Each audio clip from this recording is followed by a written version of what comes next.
Hello friend, स्वागत है आपका आपके अपने चैनल के स्टडी क्लासेज में। फ्रेंड, आज की क्लास में मैं लूसेंट सामान्य ज्ञान न्यू पब्लिकेशन लेकर आई हूँ, जो 2023 से 2024 तक का संस्करण है।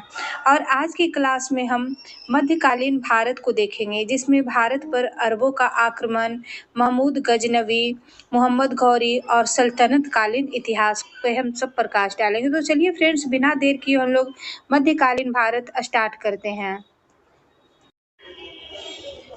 मध्यकालीन भारत से स्टार्ट करेंगे। फ्रेंड, मध्यकालीन भारत से बहुत सारे क्वेश्चन एग्जाम में पूछे जाते हैं, तो चलिए स्टार्ट करते हैं। पहला है भारत पर अरबों का आक्रमण। मोहम्मद बिन कासिम के नेतृत्व में अरबों ने भारत पर पहला सफल आक्रमण किया। अरबों ने सिंध पर 712 ईस्वी में विजय पाई थी। अरब आक्रमण के समय सिंध पर दाहिर का शासन था। भारत पर अरब वासियों के आक्रमण का मुख्य उद्देश्य धन दौलत लूटना तथा इस्लाम धर्म का प्रचार प्रसार करना। अब देखेंगे महमूद गजनी। 932 ईस्वी में अल्पतगीन नामक एक तुर्क सरदार गजनी साम्राज्य की स्थापना की, जिसकी राजधानी गजनी थी। अल्पतगीन की मृत्यु के पश्चात कुछ समय तक गजनी में प्रीतिगीन ने शासन किया। इसी के शासन काल में सर्वप्रथम भारत पर आक्रमण किया गया था। प्रथम तुर्क आक्रमण के समय पंजाब के शाही वंश का शासक जयपाल शासन कर रहा था। अल्पतगीन का गुलाम तथा दामाद सुबुतगीन 977 ईस्वी में गजनी की गद्दी पे बैठा। महमूद गजनी सुबुतगीन का पुत्र था, जिसका जन्म 1 नवंबर 971 ईस्वी में हुआ था। अपने पिता के काल में महमूद गजनी खुरासान का शासक था। महमूद गजनी 27 वर्ष की अवस्था में 998 ईस्वी में गद्दी पे बैठा। बगदाद के खलीफा अल आदिर बिल्लाह ने महमूद गजनी के पद को मान्यता प्रदान करते हुए उसे यामिन उद दौला तथा यामिन उल मिल्लाह की उपाधि दी। महमूद गजनी ने भारत पर कुल 17 बार आक्रमण किया था।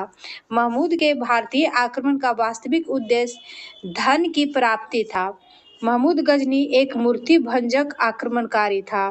महमूद गजनी ने भारत पर प्रथम आक्रमण 1000 ईस्वी में किया तथा पेशावर के कुछ भागों पर अधिकार करके वहां अपने देश लौट गया।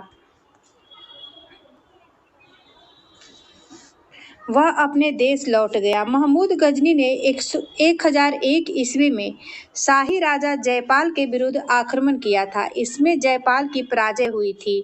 महमूद गजनी का 1008 ईस्वी में नगरकोट के विरुद्ध हमले को मूर्तिवाद के विरुद्ध पहली महत्वपूर्ण जीत बताई जाती है। महमूद गजनी ने थानेसर के चक्रस्वामिनी की कांच से निर्मित आदमकद प्रतिमा को गजनी भेजकर रंगभूमि में रखवाया। महमूद गजनी का सबसे चर्चित आक्रमण 1025 ईस्वी में सोमनाथ मंदिर, जो सौराष्ट्र में स्थित है, वो था। इस मंदिर की लूट में उसे करीब 20 लाख दिनार की संपत्ति हाथ लगी। सोमनाथ की रक्षा में सहायता करने के कारण अहिलवाड़ा के शासक पर महमूद ने आक्रमण किया। सोमनाथ मंदिर लूट कर ले जाने के क्रम में महमूद पर जाटों ने आक्रमण किया था और कुछ संपत्ति लूट ली थी। नोट में देखेंगे, सोमनाथ मंदिर जो है यह भारत के 12 आदि ज्योतिर्लिंगों में से प्रथम है। यह गुजरात में अरब सागर के तट पे है। 13 नवंबर 1947 को सरदार वल्लभ भाई पटेल के द्वारा इसका पुनर्निर्माण शुरू करवाया गया। 11 मई 1951 के दिन राष्ट्रपति राजेंद्र प्रसाद के द्वारा मंदिर में प्राण प्रतिष्ठा की गई थी। महमूद गजनी का अंतिम भारतीय आक्रमण 1027 ईस्वी में जाटों के विरुद्ध था। महमूद गजनी की मृत्यु 1030 ईस्वी में हो गई। सुल्तान की उपाधि धारण करने वाला प्रथम शासक महमूद गजनी था। महमूद के सेना में सेवदराय एवं तिलक जैसे हिंदू उच्च पदों पर आसीन थे। अलबरूनी, फिरदौसी, उतवी तथा फरूखी महमूद गजनी के दरबार में रहते थे। अब है मोहम्मद गौरी। गौर महमूद गजनी के अधीन एक छोटा सा राज्य था। 1173 ईस्वी में शहाबुद्दीन मोहम्मद गौरी गौर का शासक बना। इसने भारत पर पहला आक्रमण 1175 ईस्वी में मुल्तान के विरुद्ध किया था। महमूद गौरी का दूसरा आक्रमण 1178 ईस्वी में पाटन, गुजरात पर हुआ, जहां का शासक भीम द्वितीय ने गौरी को बुरी तरह परास्त किया। मोहम्मद गौरी द्वारा लड़ा गया प्रमुख युद्ध। तराइन का प्रथम युद्ध 1191 ईस्वी में गौरी और पृथ्वीराज चौहान के बीच हुआ, जिसमें पृथ्वीराज चौहान विजयी हुआ। दूसरा है तराइन का द्वितीय युद्ध, जो 1192 में गौरी एवं पृथ्वीराज चौहान के बीच हुआ, जिसमें गौरी विजयी हुआ। तीसरा है चंदावर का युद्ध। चंदावर का युद्ध हो जाएगा 1194 ईस्वी में, जिसमें गौरी एवं जयचंद के बीच युद्ध हुआ था और इसमें गौरी विजयी हुआ था।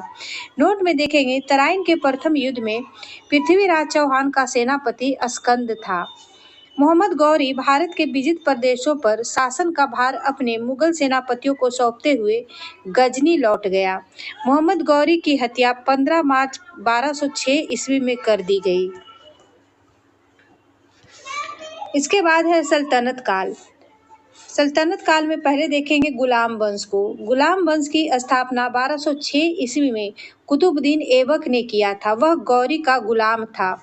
नोट में है, गुलामों को फारसी भाषा में बदंगा कहा जाता है तथा इन्हें सैनिक सेवा के लिए खरीदा जाता था। कुतुबुद्दीन ऐबक ने अपना राज्याभिषेक 24 जून 1206 ईस्वी को किया था। कुतुबुद्दीन ऐबक ने अपनी राजधानी लाहौर में बनाई थी। कुतुब मीनार की नींव कुतुबुद्दीन ऐबक ने डाली थी। दिल्ली का कुतुब उल इस्लाम मस्जिद एवं अजमेर का 2.5 दिन का झोपड़ा नामक मस्जिद का निर्माण ऐबक ने करवाया था। कुतुबुद्दीन ऐबक को लाख बख्श, लाखों का दान देने वाला भी कहा जाता है। नोट में है, कुतुबुद्दीन के समय कुतुब मीनार की केवल पहली मंजिल बन सकी थी। इल्तुतमिश ने इसे 225 फीट ऊंची 4 मंजिल का बना दिया। फिरोज तुगलक के समय बिजली गिरने के कारण इसकी चौथी मंजिल नष्ट हो गई, जिसके कारण फिरोज ने इसमें 2 छोटी मंजिल बनवा दी, जिससे इसमें 5 मंजिल हो गई और ऊंचाई 9 फीट बढ़ गई। अब हो गई 234 फीट, पहले थी 225 फीट। प्राचीन नालंदा विश्वविद्यालय को ध्वस्त करने वाला ऐबक का सहायक सेनापति बख्तियार खिलजी था। ऐबक की मृत्यु 1000। नोट में देखेंगे, कुतुबुद्दीन के समय में कुतुब मीनार की केवल पहली मंजिल बन सका था। इल्तुतमिश ने इसे 225 फीट ऊंची 4 मंजिल का बना दिया। फिरोज तुगलक के समय बिजली गिरने के कारण इसकी चौथी मंजिल नष्ट हो गई, जिसके कारण फिरोज ने इसमें 2 छोटी इमारतें बनवा दी, जिससे इसमें 5 मंजिल हो गई और ऊंचाई 9 फीट बढ़कर 234 फीट हो गई। प्राचीन नालंदा विश्वविद्यालय को ध्वस्त करने वाला ऐबक का सहायक सेनापति बख्तियार खिलजी था। ऐबक की मृत्यु 1210 ईस्वी में चौगान खेलते समय घोड़े से गिरकर हो गई। इसे लाहौर में दफनाया गया। कुतुबुद्दीन ऐबक को लाहौर में दफनाया गया। चौगान यानी पोलो खेलते समय कुतुबुद्दीन ऐबक की मृत्यु हो गई। यहाँ बॉक्स में बना हुआ जिसको देख लेते हैं, मंगोल चीन के उत्तर में गोबी के रेगिस्तान के निवासी थे। वह एक घूमने फिरने वाली अर्ध सभ्य जाति थी तथा उनका मुख्य पेशा घोड़ों और अन्य पशुओं का पालन करना था। वे बहुत गंदे रहते थे तथा सभी प्रकार का मांस खाते थे। उनमें स्त्री विषयक नैतिकता का सर्वथा अभाव था, यद्यपि मां का सम्मान करते थे। वे विभिन्न कबीलों में बटे थे। उन्हीं कबीलों में से एक में 1163 ईस्वी में तेमुचीन उर्फ चंगेज खां का जन्म हुआ, जिसे महान श्रापित दोनों पुकारा गया। इसके पिता येसुगाई बहादुर था। चंगेज खां के पिता का नाम येसुगाई बहादुर था। ऐबक का उत्तराधिकारी आराम शाह हुआ, जिसने 8 महीने तक शासन किया। आराम शाह की हत्या करके इल्तुतमिश 1211 ईस्वी में दिल्ली की गद्दी पर बैठा। इल्तुतमिश तुर्किस्तान का इलवरी तुर्क था, जो ऐबक का गुलाम एवं दामाद था। ऐबक की मृत्यु के समय वह बदायूं का गवर्नर था। इल्तुतमिश लाहौर से राजधानी को स्थानांतरित करके दिल्ली लाया। इसने हौज-ए-सुल्तानी का निर्माण दिल्ली-ए-कुहना के निकट करवाया था। इल्तुतमिश पहला शासक था जिसने 1229 ईस्वी में बगदाद के खलीफा से सुल्तान पद की वैधानिक स्वीकृति प्रदान की थी। इल्तुतमिश के महत्वपूर्ण कार्य है। कुतुब मीनार के निर्माण को पूर्ण करवाया। इल्तुतमिश ने कुतुब मीनार के निर्माण को पूर्ण करवाया। सबसे पहले शुद्ध अरबी सिक्के इल्तुतमिश ने चलाए, जो चांदी का टंका एवं तांबा का जीतल था। इक्ता प्रणाली चलाई। इल्तुतमिश ने इक्ता प्रणाली चलाई। 40 गुलाम सरदार का संगठन बनाया, जो तुर्कान-ए-चिहलगानी के नाम से जाना जाता है। सर्वप्रथम दिल्ली में अमीरों का दमन इल्तुतमिश के समय में ही हुआ था। आगे है, इल्तुतमिश लाहौर से राजधानी को स्थानांतरित करके दिल्ली लाया। इसने हौज-ए-सुल्तानी का निर्माण दिल्ली-ए-कुहना के निकट करवाया था। इल्तुतमिश पहला शासक था जिसने 1229 ईस्वी में बगदाद के खलीफा से सुल्तान की पद की वैधानिक स्वीकृति प्राप्त की।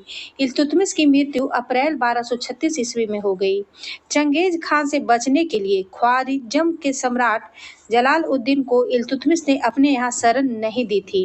इल्तुतमिश के बाद उसका पुत्र रुकनुद्दीन फिरोज गद्दी पे बैठा। वह एक अयोग्य शासक था। इसके अल्पकालीन शासन पर उसकी मां शाह तुर्काना छाई रही। शाह तुर्काना के अवांछित प्रभाव से परेशान होकर तुर्की अमीरों ने रुकनुद्दीन को हटाकर रजिया को सिंहासन पर आसीन किया। इस प्रकार रजिया बेगम प्रथम मुस्लिम महिला थी जिसने शासन की बागडोर संभाली। रजिया ने पर्दा प्रथा का त्याग कर वह पुरुषों की तरह चोंगा, काबा एवं कुल्लाह टोपी पहनकर राज दरबार में खुले मुंह से जाने लगी। रजिया ने मलिक जमालुद्दीन याकूत को अमीर-ए-अखूर घोड़े का सरदार नियुक्त किया।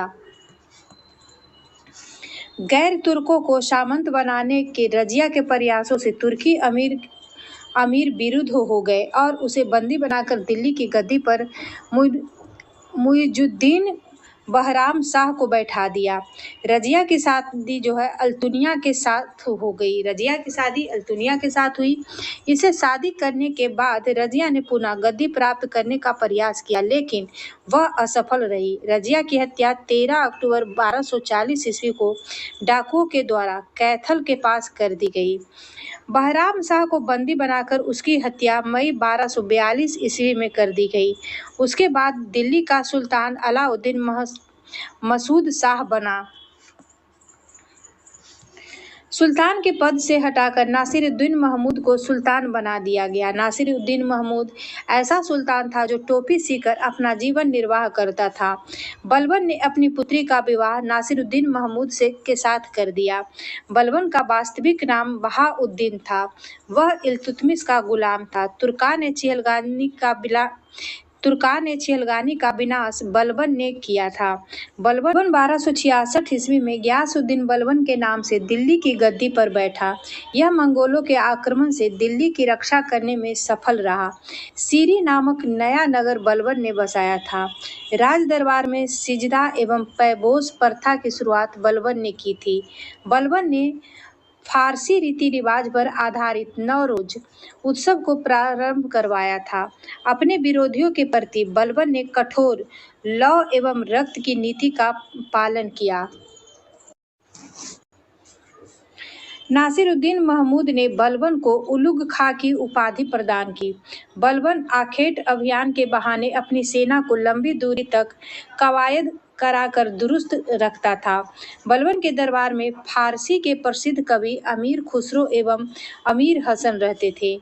गुलाम वंश का अंतिम शासक शमसुद्दीन तैमूर था। आगे है खिलजी वंश। खिलजी वंश का शासक 1290 से 1320 ईस्वी तक चला। गुलाम वंश के शासन को समाप्त कर 13 जून 1290 ईस्वी को जलालुद्दीन फिरोज खिलजी ने खिलजी वंश की स्थापना की। इसने किलो खरी को अपनी राजधानी बनाई। खिलजी वंश की प्रथम राजधानी किलो खरी हो जाएगी।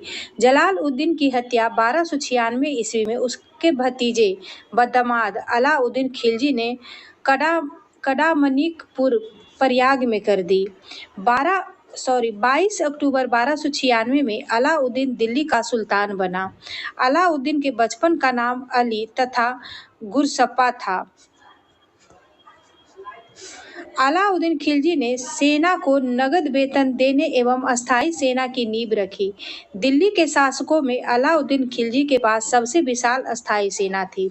घोड़ा दागने एवं सैनिकों की हुलिया लिखने की प्रथा की शुरुआत जो है अलाउद्दीन खिलजी ने की थी। अलाउद्दीन खिलजी ने भूराजस्व की दर को बढ़ाकर उपज का 1/2 भाग कर दिया। इसने खंभ लूट का धन में सुल्तान का हिस्सा 1/4 भाग के स्थान पे 3/4 भाग कर दिया। इसने व्यापारियों में बेईमानी रोकने के लिए कम तौलने वाले व्यक्ति के शरीर से मांस काट लेने का आदेश दिया। इसने अपने शासनकाल में मूल्य नियंत्रण प्रणाली को दृढ़ता से लागू किया।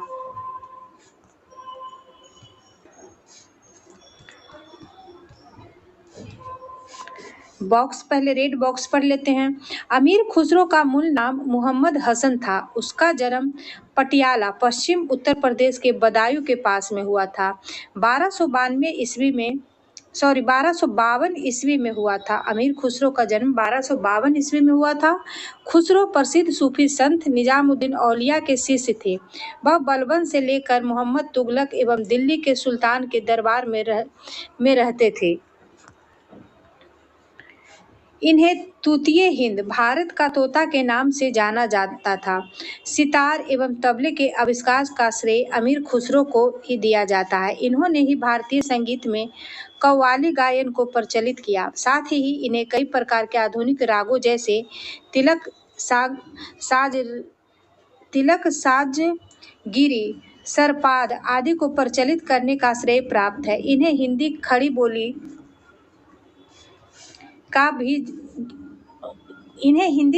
का भी जनक कहा जाता है। इनकी रचना दीवान नूह सफेदर एवं मसनवी देवल रानी और खिज खां जो दुखद प्रेम कथा है इनके द्वारा ही लिखी गई है। दक्षिण भारत की विजय के लिए अलाउद्दीन खिलजी ने मलिक काफूर को भेजा।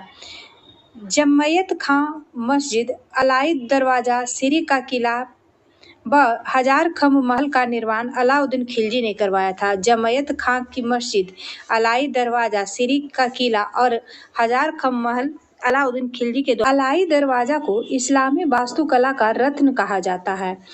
दैवी अधिकार के सिद्धांत को अलाउद्दीन ने चलाया था। सिकंदर एसानी की उपाधि से स्वयं को अलाउद्दीन खिलजी ने विभूषित किया। अलाउद्दीन के मलिक याकूब को दीवाने रियासत की नियुक्ति किया गया। अलाउद्दीन ने मलिक याकूब को दीवाने रियासत नियुक्त किया था। अलाउद्दीन द्वारा नियुक्त परवान नवीस नामक अधिकारी वस्तुओं पर परमिट जारी करता था।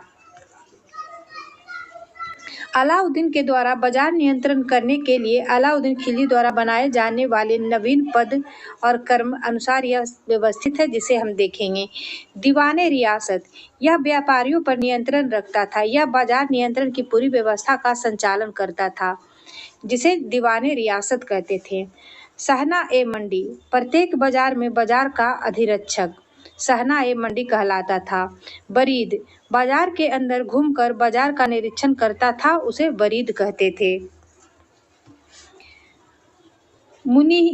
मुनिहियान व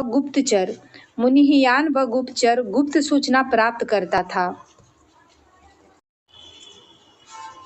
सहना ए मंडी यहाँ खाद्यान्नों को बिक्री हेतु लाया जाता था।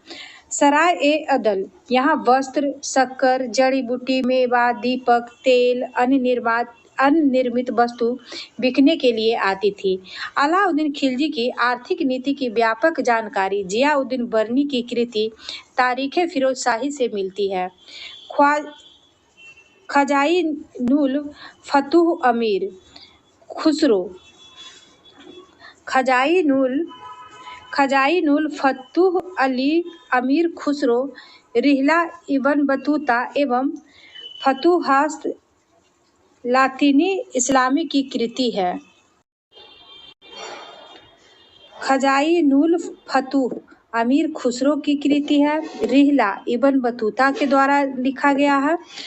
फतूहात तालीन या इस्लामी की कृति है। मूल्य नियंत्रण को सफल बनाने में मुहतसिब, सेंसर एवं नाजिर नापतोल का अधिकारी की अधिक भूमिका थी। राजस्व सुधार के अंतर्गत अलाउद्दीन ने सर्वप्रथम मिल्क इनाम एवं वक्फ के अंतर्गत दी गई भूमि को वापस लेकर उसे खालसा भूमि में बदल दिया। अलाउद्दीन खिलजी के द्वारा लगाए जाने वाले 2 नवीन कर थे। पहला हो जाएगा चराई कर, जो दुधारू पशुओं पर लगाया जाता था। दूसरा हो जाएगा गढ़ी कर, यह घरों एवं झोपड़ी पर लगाया जाता था। अलाउद्दीन खिलजी के शासन काल में 1297 से 1306 ईस्वी तक मंगोलों ने 6 आक्रमण किए। प्रथम आक्रमण 1297 ईस्वी में कादर खां के नेतृत्व में, दूसरा आक्रमण 1298 में सल्दी के नेतृत्व में, तीसरा आक्रमण 1299 में कुतुलुग ख्वाजा के नेतृत्व में, चौथा आक्रमण 1303 ईस्वी में तारगी के नेतृत्व में, पांचवा आक्रमण 1305 ईस्वी में अली बेग और तारकाक के नेतृत्व में, छठा आक्रमण 1306 ईस्वी में कबक एवं इकबाल मंद के नेतृत्व में हुआ। अलाउद्दीन खिलजी की मृत्यु 5 जनवरी 1316 ईस्वी को हो गई। कुतुबुद्दीन मुबारक खिलजी 1316 ईस्वी को दिल्ली के सिंहासन पर बैठा। इसे नग्न स्त्री पुरुष की संगत पसंद थी। मुबारक खिलजी कभी कभी राज दरबार में स्त्रियों का वस्त्र पहनकर आ जाता था। बर्नी के अनुसार मुबारक कभी कभी नग्न होकर दरबारियों के बीच दौड़ा करता था। मुबारक खां ने खलीफा की उपाधि धारण की थी। मुबारक के वजीर खुसरो खां ने 15 अप्रैल 1320 ईस्वी को इसकी हत्या कर दी और स्वयं दिल्ली के सिंहासन पर बैठा। खुसरो खां ने पैगंबर के सेनापति की उपाधि धारण की थी। तुगलक वंश 1320 से 1398 ईस्वी तक चला।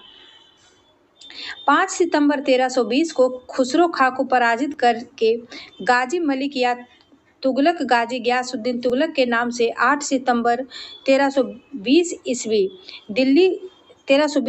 को दिल्ली के सिंहासन पर बैठा। गयासुद्दीन ने अलाउद्दीन के समय में लिए गए अमीरों की भूमि को पुनः लौटा दिया। इसने सिंचाई के लिए कुएं एवं नहरों का निर्माण करवाया। संभवतः नहरों का निर्माण करने वाला गयासुद्दीन प्रथम शासक था। गयासुद्दीन तुगलक ने दिल्ली के समीप स्थित पहाड़ियों पर तुगलकाबाद नामक एक नगर स्थापित किया। रोमन शैली में निर्मित इस नगर में एक दुर्ग का निर्माण भी हुआ। इस दुर्ग को 56 कोट के नाम से भी जाना जाता है। गयासुद्दीन तुगलक की मृत्यु 1325 ईस्वी में बंगाल के अभियान से लौटते समय जूना खां के द्वारा निर्मित लकड़ी के महल में दबकर हो गई। गयासुद्दीन के बाद उलुग खां या जूना खां मोहम्मद बिन तुगलक के नाम से 1325 ईस्वी में दिल्ली के सिंहासन पर बैठा। मध्यकालीन सभी सुल्तानों में मोहम्मद तुगलक सर्वाधिक शिक्षित, विद्वान एवं योग्य व्यक्ति था। तुगलक द्वारा क्रियान्वित क्रमशः 4 योजनाएं थी। पहला हो जाएगा दोआब क्षेत्र में कर वृद्धि, जो 1326 से 1327 ईस्वी में किया गया था। दूसरा है राजधानी परिवर्तन हो जाएगा 1326 से 27 ईस्वी में। तीसरा है सांकेतिक मुद्रा का प्रचलन, जो 1329 से 30 ईस्वी में किया गया था। चौथा है खुरासान एवं कराचिल का अभियान। मोहम्मद बिन तुगलक को अपनी सनक भरी योजनाओं, क्रूर कृतियों एवं दूसरों के सुख दुख के प्रति उपेक्षा भाव रखने के कारण स्वप्नशील, पागल एवं रक्त पिपासु कहा गया है। मोहम्मद बिन तुगलक के कृषि के विकास के लिए अमीर-ए-कोही नामक एक नवीन विभाग की स्थापना की थी। मोहम्मद बिन तुगलक ने अपनी राजधानी दिल्ली से देवगिरी में स्थानांतरित की और इसका नाम दौलताबाद रखा। मोहम्मद बिन तुगलक अपने प्रत्येक मलिक के सम्मान में 2 पोशाक दिया कर, एक जाड़े में और दूसरा गर्मी में। कहा जाता है कि डाक प्रबंधों के द्वारा मोहम्मद बिन तुगलक के लिए ताजे फल खुरासान से एवं पीने के लिए गंगा जल मंगवाया जाता था। सांकेतिक मुद्रा के अंतर्गत मोहम्मद बिन तुगलक ने कांसा, फरिश्ता के अनुसार तांबा, वर्नी के अनुसार धातुओं के सिक्के चलाए जिनका मूल्य चांदी के रुपया टंका के बराबर होता था। एडवर्ड थॉमस ने मोहम्मद बिन तुगलक को प्रिंस ऑफ मनियर्स की संज्ञा दी है। नोट में देखेंगे सांकेतिक मुद्रा का प्रयोग चीन के कुबलई खां एवं ईरान के गजन खां नामक एक मंगोल शासक ने भी किया था। अफ्रीकी यात्री इब्न बतूता लगभग 1333 ईस्वी में भारत आया। सुल्तान ने इसे दिल्ली का काजी नियुक्त किया। 1342 ईस्वी में सुल्तान ने इसे अपने राजदूत के रूप में चीन भेजा। इब्न बतूता की पुस्तक रेहला में मोहम्मद बिन तुगलक के समय की घटनाओं का वर्णन है। इसने अपनी पुस्तक में विदेशी व्यापारियों के आवागमन, डाक चौकियों की स्थापना यानी डाक व्यवस्था एवं गुप्तचर व्यवस्था के बारे में लिखा है। इसके अनुसार भारतीय डाक व्यवस्था 2 प्रकार के थे। पहला अश्व डाक व्यवस्था जिसे उलुक कहा जाता था, दूसरा पैदल डाक व्यवस्था जिसे दाव कहा जाता था। इसने नगाड़ों की भारी ध्वनि के बीच एक स्त्री को सती होने के दृश्य का वर्णन किया है। इसके कथा अनुसार सती होने के लिए सुल्तान से अनुमति लेनी पड़ती थी। मोहम्मद बिन तुगलक के समय जिया नक्शबी पहला व्यक्ति था जिसने संस्कृत कथाओं की एक श्रृंखला का फारसी में अनुवाद किया था। इस पुस्तक का नाम तूतीनामा था, जिसमें एक तोता एक ऐसी बिरहनी नायिका को कहानी सुनाता है जिसका पति यात्रा पर गया था। मोहम्मद बिन तुगलक ने जीन प्रभु सूरी नामक जैन साधु को अपने दरबार में बुलाकर सम्मान प्रदान किया था। मोहम्मद बिन तुगलक की मृत्यु 20 मार्च 1351 ईस्वी को सिंध जाते समय ठट्टा के निकट गोडाल में हो गई। मोहम्मद बिन तुगलक के शासनकाल में दक्षिण में हरिहर एवं बुक्का नामक 2 भाइयों ने 1336 ईस्वी में स्वतंत्र राज्य विजयनगर की स्थापना की। महाराष्ट्र में अलाउद्दीन बहमन शाह ने 1347 ईस्वी में स्वतंत्र बहमनी राज्य की स्थापना की। मोहम्मद बिन तुगलक की मृत्यु पर इतिहासकार बदायूनी लिखता है, अंततः लोगों को उससे मुक्ति मिली और उसे लोगों से। मोहम्मद बिन तुगलक शेख अलाउद्दीन का शिष्य था। वह सल्तनत का पहला शासक था जो अजमेर में शेख मुइनुद्दीन चिश्ती की दरगाह पर बहराइच में सलार मसूद गाजी के मकबरे में गया।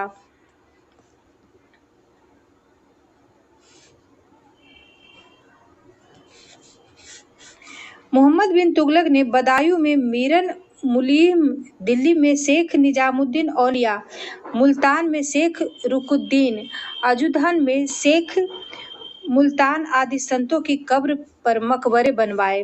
फिरोज तुगलक का राज्याभिषेक ठट्टा के नजदीक 20 मार्च 1351 को हुआ। पुनः फिरोज का राज्याभिषेक दिल्ली में अगस्त 1351 को हुआ। खलीफा द्वारा इसे कासिम अमीर उल मोमिन की उपाधि दी गई। राजस्व व्यवस्था के अंतर्गत फिरोज ने अपने शासनकाल में 24 कष्टदायक करों को समाप्त कर केवल 4 कर जिसमें खराज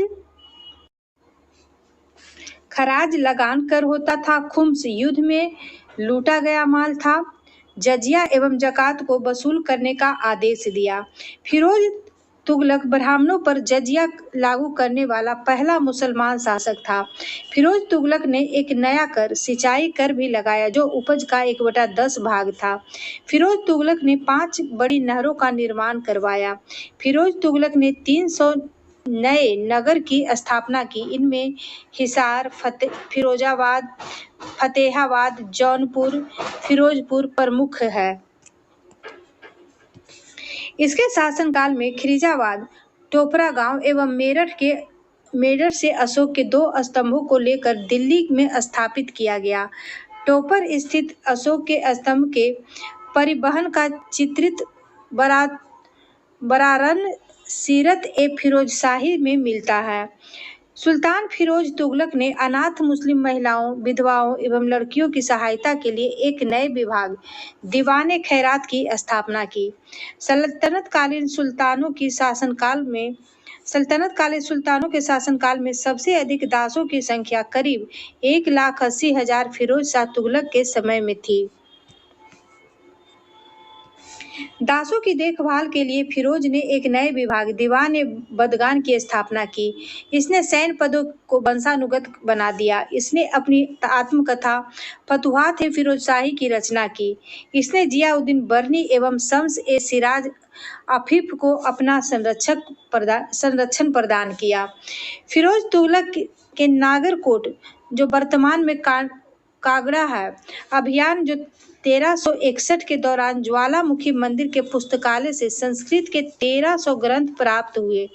इनमें से कुछ को लगभग 300 का फारसी भाषा में अनुवाद अजीमुद्दीन किरमानी नामक फारसी के विद्वान ने किया। संस्कृत से फारसी भाषा में अनुदित सबसे महत्वपूर्ण ग्रंथ दलायल ए फिरोज शाही थी, जो दर्शन और नक्षत्र विज्ञान से संबंधित ग्रंथ था।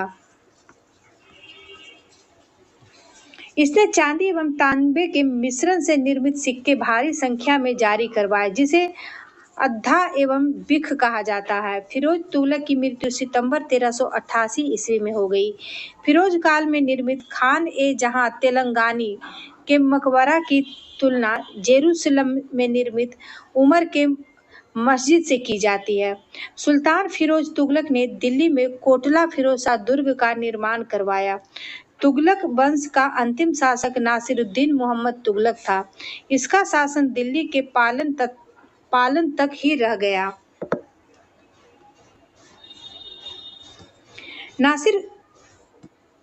नासिरुद्दीन के समय में ही मलिकुसरक की उपाधि धारण कर हिजड़ा मलिक सरवर ने जैनपुर में एक स्वतंत्र राज्य की स्थापना की।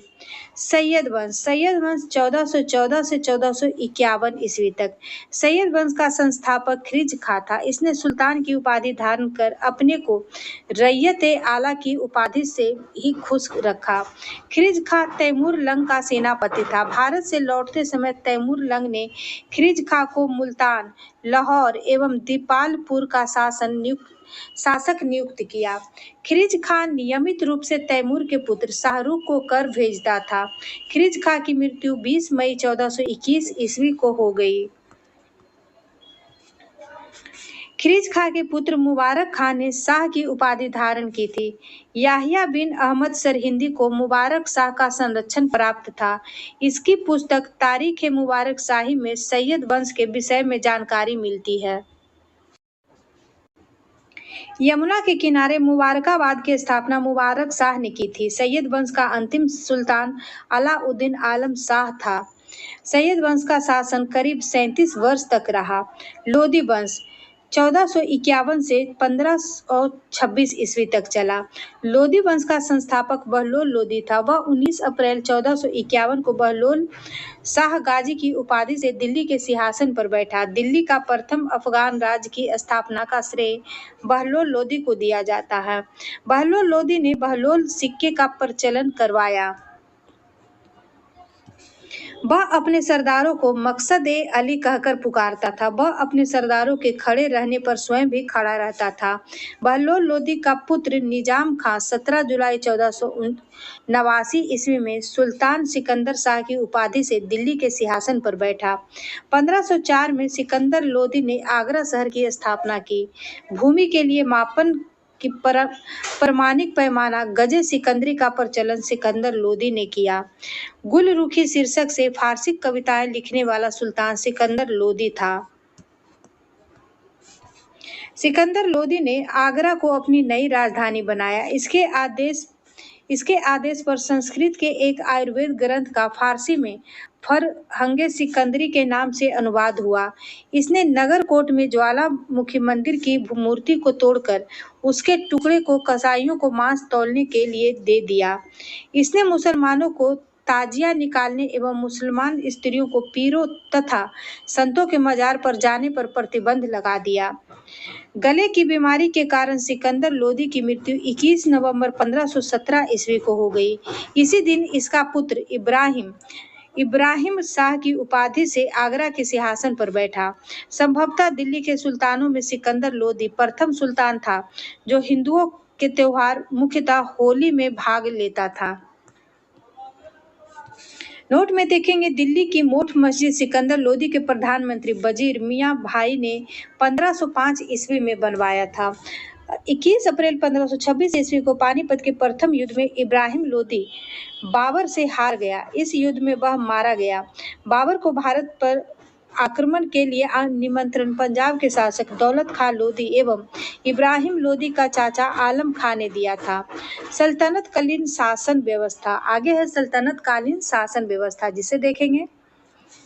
केंद्रीय शासन का मुखिया सुल्तान होता था। बलबन एवं अलाउद्दीन के समय अमीर प्रभावहीन हो गए। अमीरों का महत्व चरमोत्कर्ष पर था। लोदी वंश के शासनकाल में सल्तनत काल में मंत्रिपरिषद को मजलिस एक खलबत कहा गया है। मजलिस एक खास में मजलिस एक खलबत की बैठक होती थी। बार एक खास, इसमें सुल्तान सभी दरबारियों, खानों, अमीरों, मलिकों और अन्य रईसों को बुलाता था। बारे आजम, सुल्तान राजकीय कार्य का अधिकांश भाग पूरा करता था। सल्तनत काल में दीवाने रियासत धार्मिक मामलों, पवित्र स्थानों तथा योग विद्वानों और धर्मपरायण लोगों को वजीफा देता था।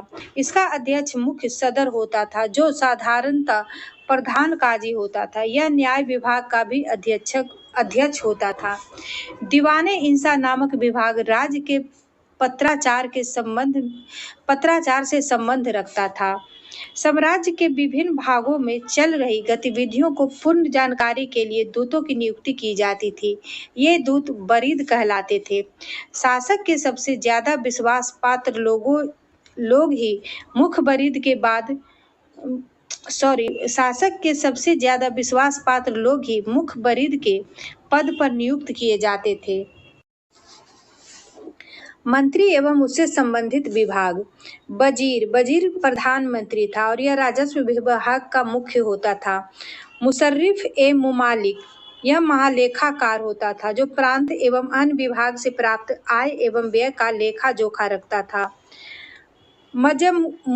मजमुआदार, यह उधार दिए गए धन का हिसाब रखता था, यानी कोषाध्यक्ष। आरिज ए मुमालिक, दीवाने अर्ज अथवा सैन्य विभाग का प्रमुख। आरिज ए मुमालिक कहलाता था। सद्र उस सुदूर, धर्म विभाग एवं दान विभाग का प्रमुख होता था। काजी उल कजात, सुल्तान के बाद न्याय का सर्वोच्च अधिकारी होता था। बरीद ए मुमालिक, गुप्तचर विभाग का प्रमुख अधिकारी। वकील ए दर, सुल्तान की व्यक्तिगत सेवाओं की देखभाल करता था। दीवाने खैरात, दान विभाग को कहते हैं। दीवाने बदगान, दास विभाग को कहते हैं। दीवाने इस्तिहाक, पेंशन विभाग को कहते हैं। आगे है विभाग और बनाने वाला सुल्तान। दीवाने मुस्तखराज जो वित्त विभाग था, इसे अलाउद्दीन खिलजी ने बनवाया था। दीवाने कोही, यह कृषि विभाग है, यह मोहम्मद बिन तुगलक के द्वारा बनाया गया था। दीवाने अर्ज, यह सैन्य विभाग है जिसे बलबन ने बनाया था। दीवाने बदगान, यह फिरोज शाह तुगलक के द्वारा बनाया गया था। दीवाने खैरात, यह भी फिरोज शाह तुगलक के द्वारा बनवाया गया। लास्ट है दीवाने इस्तिहाक, यह भी फिरोज शाह तुगलक के द्वारा बनवाया गया था। लोक निर्माण विभाग की स्थापना फिरोज तुगलक ने की थी। यह विभाग नहरों तथा सार्वजनिक भवनों का निर्माण करता था। सल्तनत अनेक प्रांतों में बटा हुआ था जिसे इक्ता या सूबा कहा जाता था। यहाँ का शासन नयाब या बली या मुक्ति द्वारा होता था। इक्ताओं को सिक्कों यानी जिलों में विभाजित किया गया था, जहाँ का प्रमुख अधिकारी सिकदार होता था जो एक सैनिक अधिकारी था। राजस्व कर व्यवस्था, उस्र मुसलमानों से लिया जाने वाला भूमि कर, खराज गैर मुसलमानों से लिया जाने वाला भूमि कर, जकात मुसलमानों पर धार्मिक कर संपत्ति का 40वां हिस्सा होता था, जजिया यह गैर मुसलमानों पर धार्मिक कर को जजिया कहते थे। नोट में देखेंगे खम यह लूटे गए धन, खानों अथवा भूमि में गड़े हुए खजानों से प्राप्त संपत्ति का 1/5 भाग था जिस पर सुल्तान का अधिकार था, तथा शेष 4/5 भाग उसे सैनिकों अथवा खजानों को प्राप्त करने वाले व्यक्ति का अधिकार होता था। परंतु फिरोज तुगलक को छोड़कर अन्य सभी शासकों ने 4/5 हिस्सा स्वयं अपने पास अपने लिए रखा। सुल्तान सिकंदर लोदी ने गड़े हुए खजानों में से कोई हिस्सा नहीं लिया। सिखों को परगने में विभाजित किया गया था। आमिल परगने का मुख्य अधिकारी था और मुसर्रिक लगान को निश्चित करने वाला अधिकारी था। एक शहर या 100 गांवों के शासन की देखरेख अमीर ए सदा नामक अधिकारी करता था। प्रशासन की सबसे छोटी इकाई ग्राम होता था। ग्राम में सबसे अधिक प्रभावशाली लोग खुद छोटे जमींदार और मुकद्दम मुखिया होते थे। ग्राम का एक पटवारी होता था। सुल्तान की अस्थायी सेना को खासखेल नाम दिया गया था। मंगोल सेना में वर्गीकरण की दशमलव प्रणाली को सल्तनत कालीन सैन्य व्यवस्था का आधार बनाया गया। सल्तनत काल में बारूद की सहायता से गोला फेंकने वाली मशीन को मंगलिका तथा अर्राद कहा जाता था। 10 अश्वारोही को एक सरे खेल कहा जाता था। 10 सरे खेल को एक सिपाह साल कहा जाता था। 10 सिपाह साल को एक अमीर कहा जाता था। 10 अमीर को एक मलिक कहा जाता था और 10 मलिक को एक खान कहा जाता था। अलाउद्दीन खिलजी ने इक्ता प्रथा को समाप्त कर दिया था। इक्ता प्रथा की दोबारा शुरुआत फिरोज शाह तुगलक ने की थी। सल्तनत काल में अच्छी नस्ल के घोड़े तुर्की से मंगाए जाते थे। तुर्की, अरब एवं रूस से मंगाए जाते थे। हाथी मुख्यतः बंगाल से मंगाए जाते थे। सल्तनत कालीन कानून शरीयत, कुरान एवं हदीस पर आधारित था।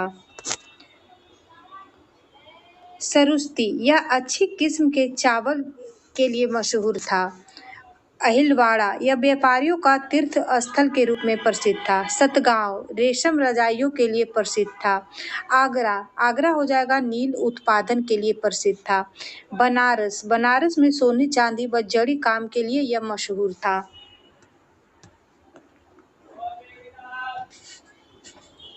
मुस्लिम कानून के 4 महत्वपूर्ण स्रोत थे: कुरान, हदीस, इजमा एवं कयास।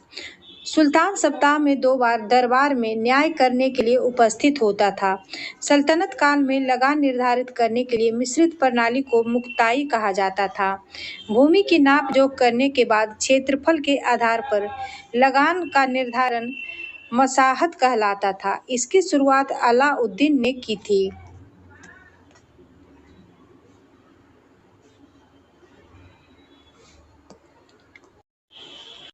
इसकी शुरुआत अलाउद्दीन ने की।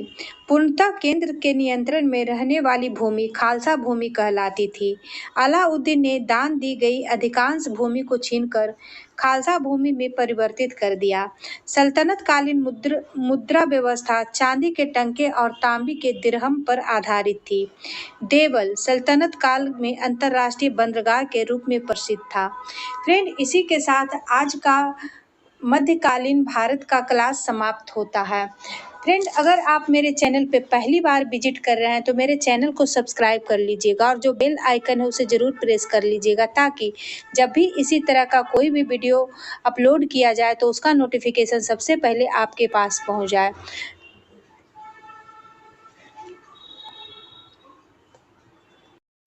तो चलिए फ्रेंड्स, आज का क्लास यहीं समाप्त करते हैं। वीडियो अच्छा लगे तो लाइक, शेयर, सब्सक्राइब कीजिएगा। Thank you.